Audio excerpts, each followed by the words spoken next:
Welcome to ABC 10 Morning News at 11. I'm Jordan Tolbert. President Trump ordering troops to assist the 4,000 National Guard members he already called to respond. Governor Newsom speaking out against that deployment, saying the troops aren't needed. ABC's Jacqueline Lee has the latest updates this morning.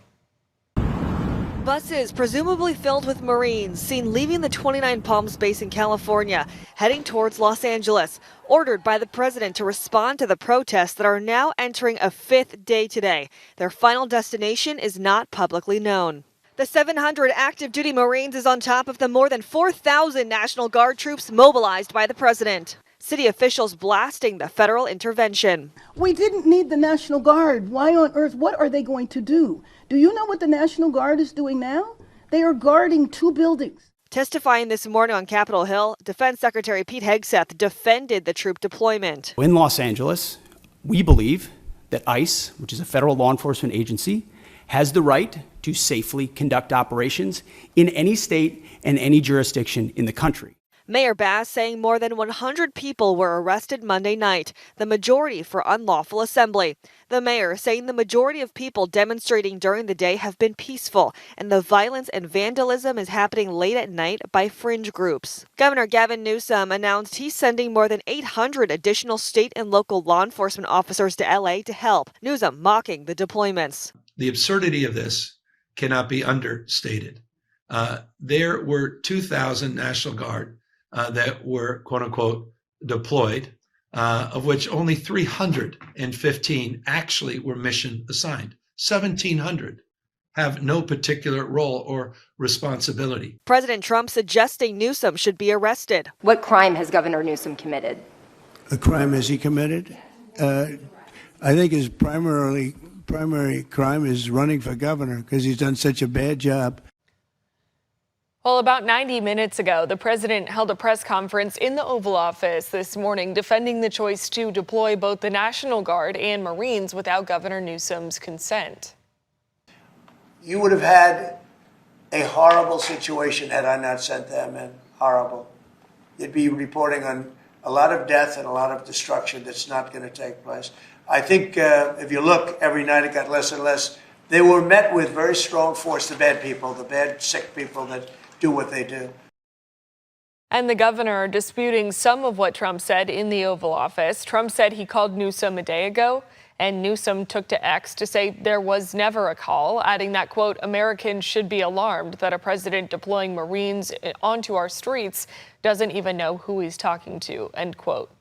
And a quick update of some of the details surrounding the protests. The president was correct in saying that violence has dropped since the weekend. The Associated Press reports Monday's demonstrations were far less disruptive than Sunday's, with thousands attending a peaceful rally at City Hall. We're also learning how much it costs to deploy the troops. A Pentagon official telling Congress today that it comes with a $134 million price tag. The Marines have confirmed they're ready to assist in LA, but they are not authorized to perform any arrests. And Speaker of the House Mike Johnson also addressing the protests today, putting much of the blame on Governor Newsom for the situation. And meantime, California Representative Nancy Pelosi criticizing ICE agents for arresting people at regularly scheduled immigration appointments. Time and time again, innocent, hardworking Americans have been harmed by the failed leadership of Democrat governors like Gavin Newsom. President Trump was absolutely right to send in the National Guard and to clean up for the governor's failures.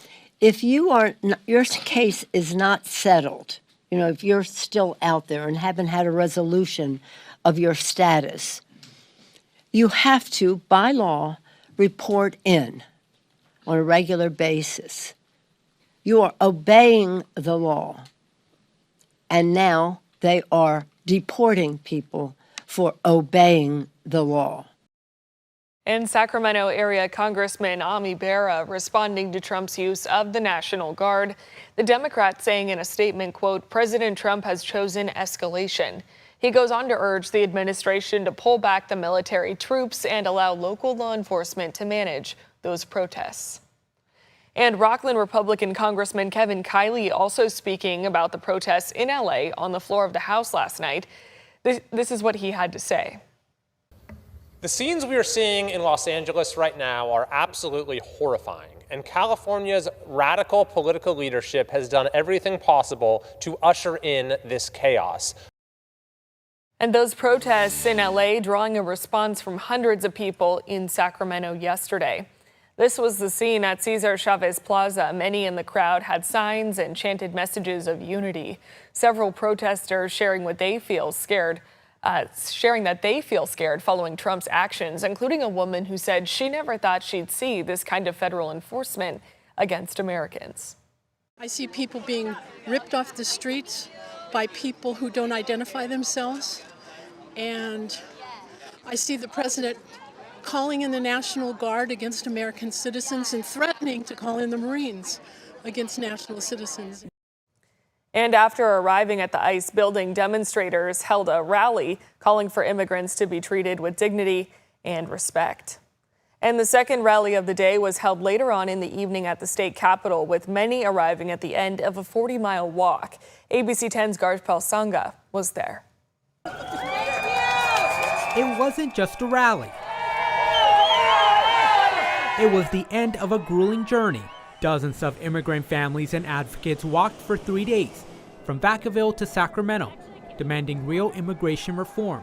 In order to stop the deportations and the Gestapo-like enforcement tactics imposed right now by the Trump administration, and to shake some sense into our country. Organizers say the 40-mile trek through Dixon and Davis symbolizes the struggle immigrant families face daily, living in fear of being torn apart. When we see the photos of children who are handcuffed or torn from their mothers, it's unconscionable, it's inhumane, it's immoral. Marchers called for the end of ICE raids and a clear path to citizenship. For first-time marcher Blake Kleinman, it was eye-opening. They are not criminals, they are hard workers. So I think we should all fight for immigration reform at the end of the day. Labor unions also stood in solidarity. SEIU members rallied behind their president, David Huerta, who was just released after being arrested in LA. It is a great feeling for, my brother David Huerta to be released. But at the same time, it's, we have a lot of work to do because the arrest shouldn't have happened at all. And even after the march ended, the message remained loud and clear. We're going to come out here and represent our immigrant community and demand an end to deportations and demand a pathway to citizenship for all of us. Those who march want California to live up to its sanctuary state label, and also they want to put a stop to old prisons from being reopened to house immigrants. Reporting from the state capitol, Garjpal Sangha, ABC 10. And we will have continuing coverage of the national and local reactions to the protests in LA here on ABC 10, as well as on our free ABC 10 Plus TV streaming app.